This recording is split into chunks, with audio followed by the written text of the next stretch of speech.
সকলেই অবগত আছেন। আজকে আমরা যে জন্য এখানে সমবেত হয়েছি, বৈষম্যহীন কারামুক্তি আন্দোলনের পক্ষ থেকে জেলখানার সেই অন্ধকার কুঠুরিতে যে সকল মাজলুমগণ ধুকে ধুকে দিনরাত অতিক্রান্ত করছেন, বিশেষ করে আমাদের অনলাইন জগতের সকলের অত্যন্ত পরিচিত মুখ আমাদের প্রিয় ভাই শফিউর রহমান ফরাবী ভাই, যিনি প্রায় 11 বছর যাবৎ সম্পূর্ণ মিথ্যা মামলায়, সম্পূর্ণ খুনি হাসিনার সাজানো নাটকীয় সাজার কারণে তিনি জেলখানার অন্ধকার সেলের মধ্যে এখনো তিনি পড়ে আছেন।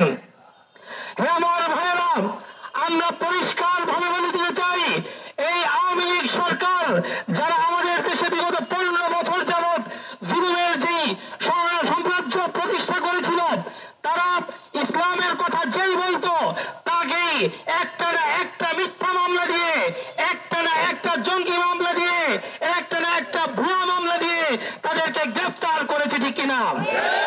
হে আমার ভাইয়েরা, এই খুনি হাসিনা এবং তার আওয়ামী সরকার আমাদের দেশের শত শত ওলামায়ে কেরামদেরকে হত্যা করেছে শাপলা চত্বরে। এই খুনি হাসিনা এবং আওয়ামী লীগের সরকার এই দেশের নিরীহ জনসাধারণকে সেই জুলাইয়ের আন্দোলনে হত্যা করেছে নির্বিচারে।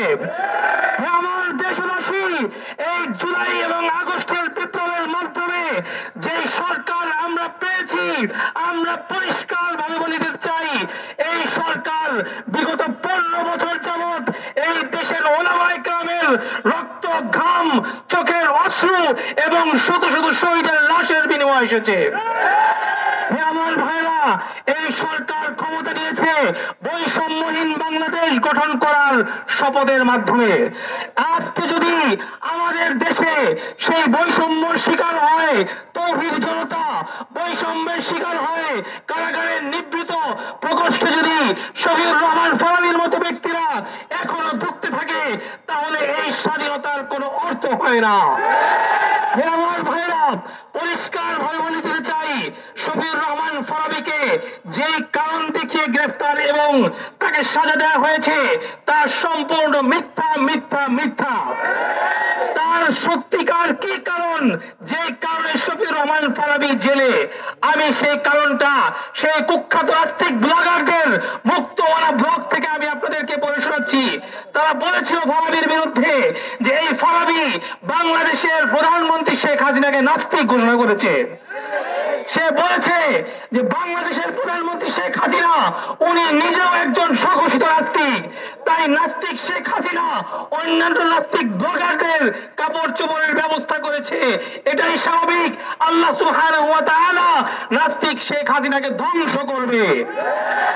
এই কথা ফরাবী বলেছিল আজ থেকে কত বছর পূর্বে, 12 বছর পূর্বে এই কথা ফরাবী বলেছিল।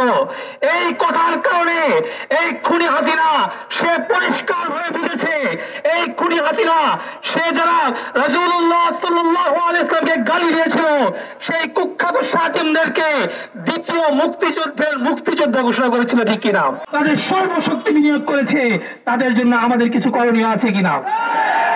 যদি আজকে আমরা এই ভাইদেরকে জেলখানা থেকে মুক্ত করতে না পারি, আল্লাহর কসম কিয়ামতের ময়দানে আল্লাহ রাসূলের সামনে আমরা কেউ মুখ দেখাতে পারবো না।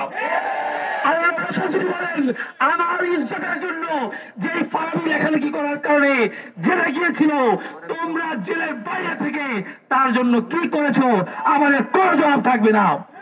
আমরা ডক্টর ইউনূসের সরকারের কাছে পরিষ্কার হয়ে বলে দিতে চাই, ডক্টর ইউনূস সাহেব আপনি অনেক বয়স হয়ে গিয়েছে, দুদিন আগে পরে আপনি অবশ্যই একদিন না একদিন মৃত্যুবরণ করতে হবে। আল্লাহ এবং তার রাসূলের সামনে আপনাকে দাঁড়াতে হবে। সেই ভয় থেকে যেই সকল মাজলুম ইসলামিক লেবাস পোশাকের কারণে, মিথ্যা জঙ্গি মামলার কারণে কাশিমপুর কারাগারগুলোতে যারা বন্দী হয়ে আছে, তাদেরকে অনতিবিলম্বে সকলকে মুক্তি দেওয়ার ব্যবস্থা করতে হবে।